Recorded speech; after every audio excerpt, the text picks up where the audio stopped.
नल नील लेकर नाम प्रभु का, राम सेतु लेई बनाए। उस पे सेना कूच करे, मां सीता लेई छुड़ाए। नमस्कार, मैं नीतीश भारद्वाज आप सभी का स्वागत करता हूं रामायण के इस पावन पाठ में। समुद्र पर पुल बांधना असंभव कार्य था, पर प्रभु की इच्छा और उस इच्छा से भी बढ़कर प्रभु भक्तों की आस्था ने उस असंभव को भी संभव कर दिखाया।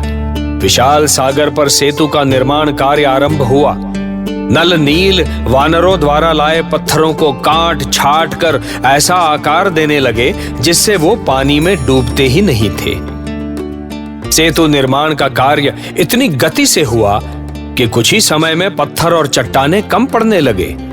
तब हनुमान सेतु निर्माण के लिए पर्वतराज गोवर्धन को ही लेकर सागर की ओर उड़ चले और दूसरी ओर लंकेश रावण राम की सेना का सामना करने की तैयारी में लग गया।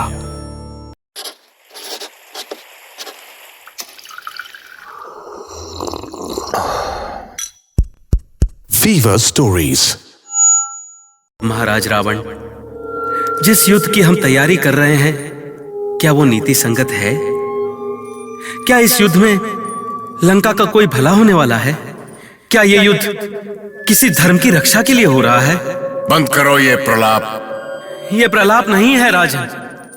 श्री राम आपका राज्य छीनने नहीं आ रहे हैं। आपने उनकी पत्नी का हरण किया है और वे अपनी पत्नी को आपके बंधन से मुक्त कराने आ रहे हैं। आपका भला इसी में है कि सीता को सम्मान के साथ श्री राम के पास वापस भेज दें।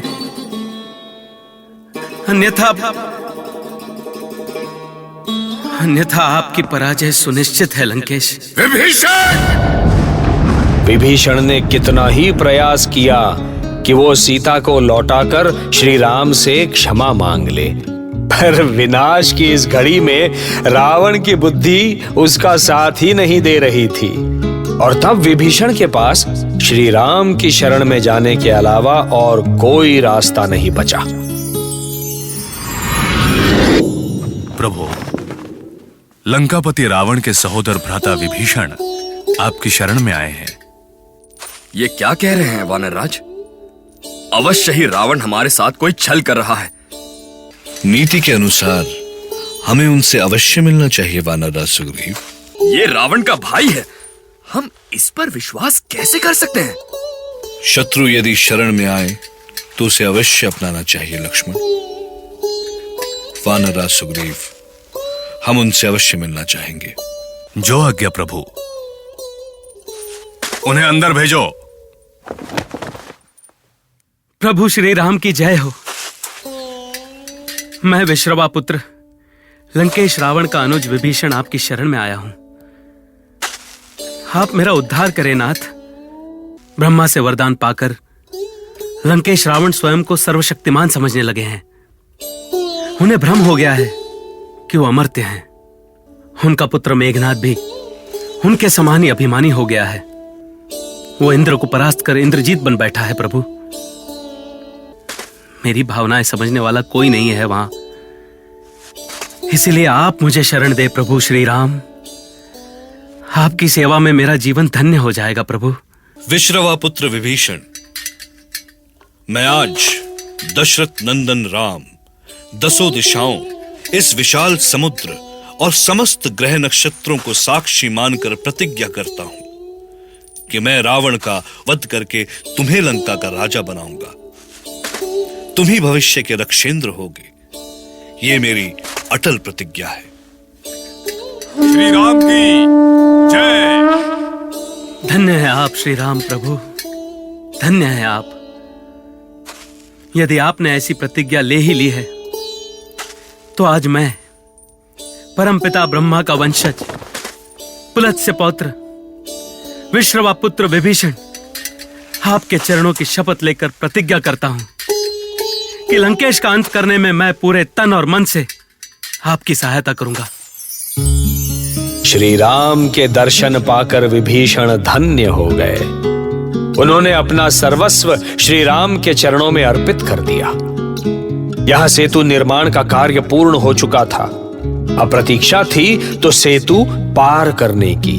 लंका की ओर प्रस्थान करने की आज्ञा लेने के लिए वानर राज सुग्रीव और हनुमान श्री राम के पास पहुंचे। अब लंका पहुंचने में विलंब क्यों? यदि आप आदेश दें तो हम सागर पार उतरने की तैयारी करें। हाँ वानरराज, कल से उत्तरा फाल्गुनी नक्षत्र आरंभ हो रहा है। सूर्यदेव उच्च राशि में पहुंच जाएंगे, तब हम लंका के लिए प्रस्थान करेंगे। किंतु प्रस्थान के पूर्व हमें भगवान शिव का पूजन करना होगा। यहां तो कोई शिवलिंग भी नहीं है, फिर स्थापना कैसे होगी? प्रभु, यदि आप हमें आदेश दें तो मैं भगवान शिव से उनका प्रतीक रूप मांग कर ले आऊं। तुम्हारे उत्साह और पराक्रम की कोई बराबरी नहीं हनुमान, परंतु कैलाश यहां से बहुत दूर है। शुभ मुहूर्त के पहले वहां से शिवलिंग लेकर आना असंभव है। यदि आपका आशीर्वाद हमारे साथ है तो असंभव संभव हो जाएगा प्रभु। ठीक है हनुमान, हमारा आशीर्वाद तुम्हारे साथ है। जय श्री राम। प्रभु श्री राम की आज्ञा पाते ही महाबली हनुमान कैलाश पर्वत की तरफ उड़ चले। लेकिन क्या महादेव का शिवलिंग पाना आसान था? क्या हनुमान शिवलिंग पाने में सफल हुए? यह मैं आपको बताऊंगा अगले एपिसोड में।